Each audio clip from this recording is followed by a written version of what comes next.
There is a dream that I have sometimes at night. After I have found a soft space in the mud for my head, after my leg has gone numb enough for the pain to be forgotten, if only for a moment, then there's a brief halt to the roar of the artillery and the flashing glare of flares and rockets.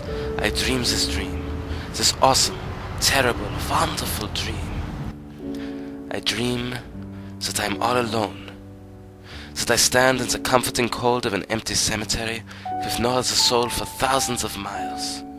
All around me is the tranquil silence of death, and on all sides I am shrouded by the welcoming slumber of eternity.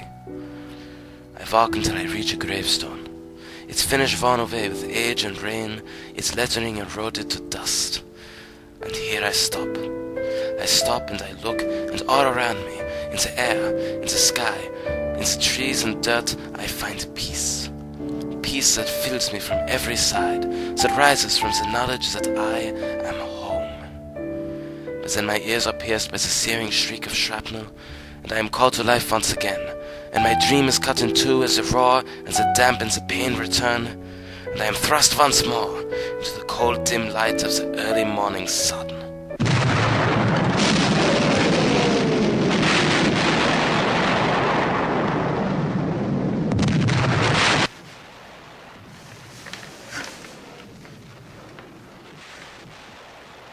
Did I sleep? You have slept. Have we any orders? There are none. Have the men returned? They will return soon. And then we go over the top, Over the edge. onward to freedom. Onward to death. Arthur, if we stay here long enough, we're going to die. Die of dysentery, die of typhus, starvation. Arthur, our days are numbered. So it is better to die in a manner more fitting to the service of one's fatherland? We will perhaps succeed. Perhaps we break through. And then what? What then, comrade? Tell me. Paris does not smell of victory. All of Europe is rank with the stench of death, and they have no more food on the home fronts than we do on the front lines. But not for the rats, they'd be starving to death. Arthur, were it not for the rats, we'd be starving with the rest of them. There is no more food in all of the West. All of Europe is starving, and one way or another, all of Europe is dying. There is no victory to be had. There is only war, on the other side of everything. Europe is a festering, decaying corpse, and we are the maggots chewing at its rotten flesh. And the maggots chewing at our rotten flesh? We'll clean out the wounds that our trenches have left in our fatherland's countryside.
Did I sleep?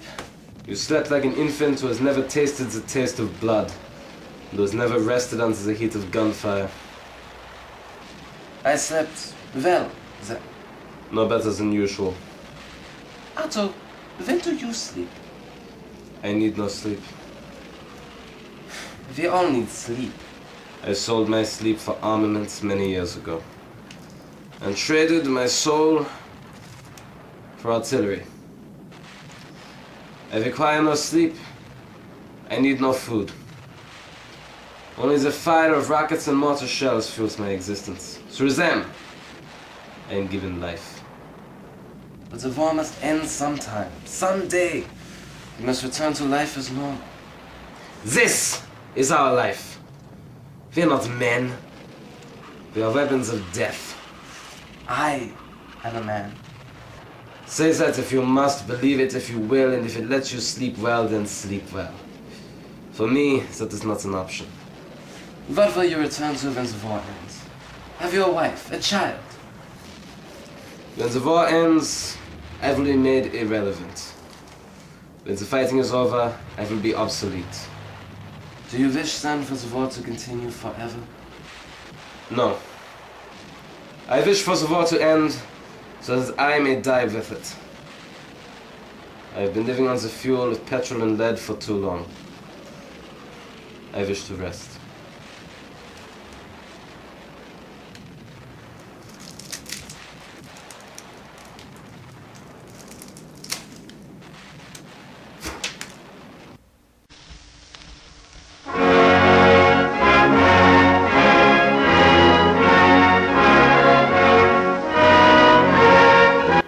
Guten Tag und welcome to a film for the betterment of the German public education. As you may know, there is a war going on, and if you do not know that, you are an idiot. Now many of you may have sons, or husbands, or fathers, or neighbors currently fighting in the front lines, and many of you have expressed concerns with regards to the food and supplies that your relatives are receiving. Well, allow me to assure you, on behalf of all of the German government, that they are receiving the best and finest that we can offer. Although regular food distribution has had to be cut recently, however, we are going to be replacing it with the very highly effective and delicious and nutritious ration system. To begin, this is flour. Flour is, of course, the key cornerstone to any very important and healthy and nutritious and delicious breakfast, or lunch or dinner or whatever other meal you may happen to be eating. Isn't that yummy? Also, at the same time, we are experiencing something of a wheat shortage, so this is probably the last case of flour that we are going to be able to send out. However, we are soon going to be replacing it with flour substitute, and we are going to begin mining for it immediately. Now, this is water. Fresh water is very important to any soldier or any human being living on this planet. Also, at the same time, due to the need to shut down many of our filtering plants for the war, there may be a few impurities getting into the water supply. But no fear, even that is enough for our very brave boys at the front. Isn't it delicious, yeah? I think I'm going to save this for the men who truly deserve it, for defending our country with bravery and honor and all of that good stuff, yeah. Now, this is tin foil, and as you may notice, tin foil is the source of most of the props in this film. So, remember, conserve your tin and make good use of it. For example, if I fold it once over and once more I send it to the boys at the front, it is a hat. Not a very good hat though. Or armor, perhaps, or if we get some scissors, we can make it into a nice lovely little snowflake and it will be, hooray, it is snowing. Also, for those who it actually is snowing, we predict around 50,000 deaths this year. Thank you very much. This has been a film for the betterment of the German public education. Have fun, good day, goodbye.